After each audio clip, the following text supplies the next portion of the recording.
Have you ever just looked up at an airplane gliding through the sky and wondered, how does it stay so perfectly straight and level?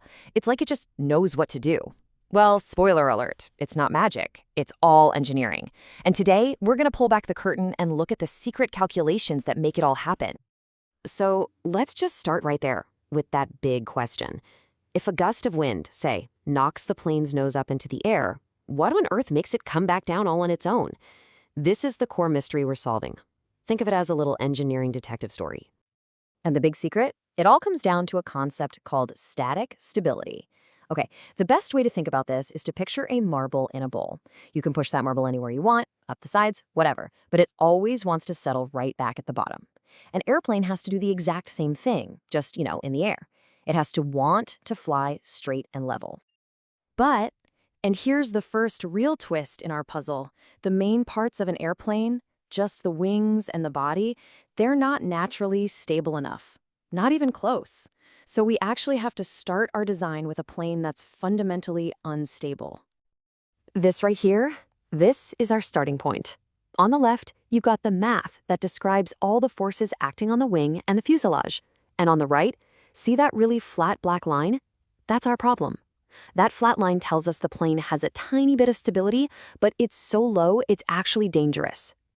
It's kind of like a seesaw that's balanced way too perfectly.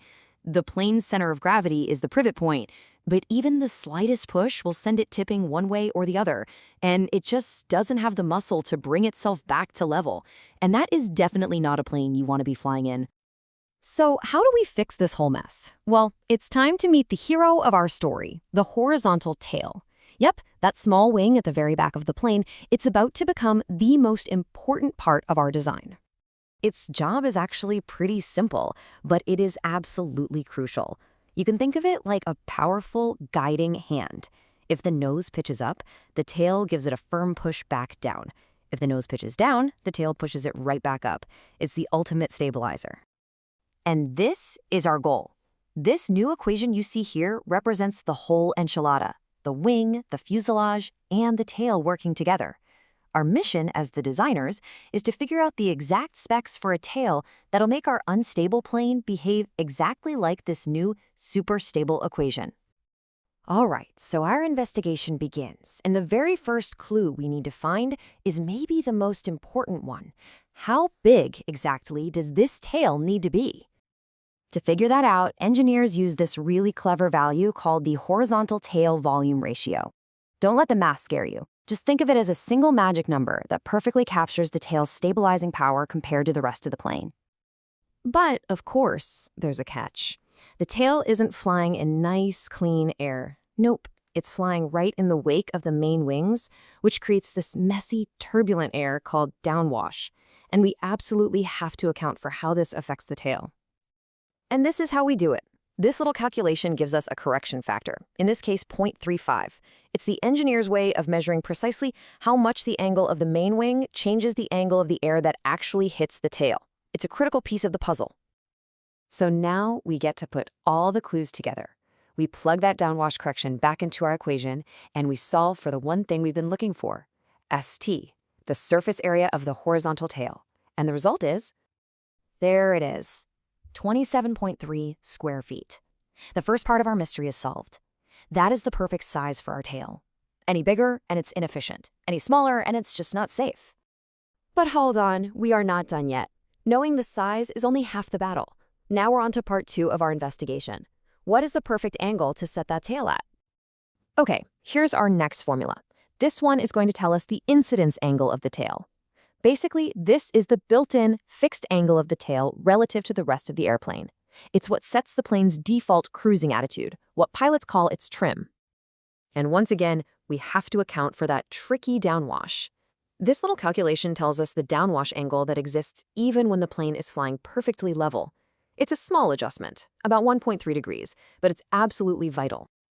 And with that final piece, we have our answer, negative 2.7 degrees. Now, what does that negative sign mean? It means the front edge of the tail is actually tilted slightly downward. And that very precise angle is what makes sure that when the pilot takes their hands off the controls, the plane just naturally settles into a stable, level cruise. So there you have it. The case is solved. We've used some pretty fundamental engineering to figure out the exact size and the exact angle for our horizontal tail. We now have the complete designer's toolkit. And this quote from our source material just nails the key takeaway. It says that in the real world, while lots of factors are in play, the main tool a designer really has to control stability is just the size of that tail. So let's just boil this all down, right? It's this beautiful, simple relationship. The area of the tail, that's the main knob you turn to adjust the plane's stability, its natural desire to fly straight. And the angle, that's the knob you turn to set its trim, its preferred hands-off cruising speed. And let's go back to our graph one last time. This is the before and after of all our hard work. We started with that flat, barely stable black line, but by adding our perfectly sized and angled tail, we transformed it into that steep white line. And that is the signature of a very stable, very safe, and very predictable airplane.